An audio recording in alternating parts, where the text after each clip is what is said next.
எது பேசினாலும் பயமாக இருக்கு. ஆனால் நம்ம பேசிதான் மனசில் இருக்கிறது. சிஎம் கூப்பிட்டு விடுறாரு. எப்படி இருக்கும்?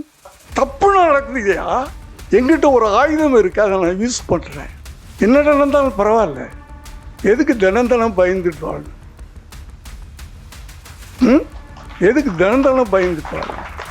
என் பிளட்டு தான் இப்போ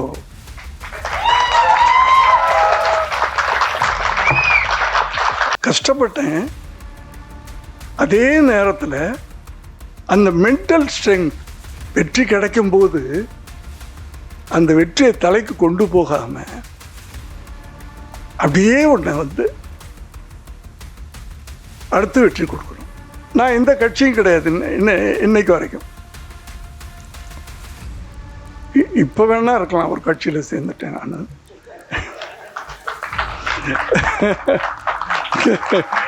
இந்த 2 வருஷத்துக்கு முன்னாடி வரைக்கும் இப்போ நான் தாவேக்கா இல்லைன்னு சொல்ல.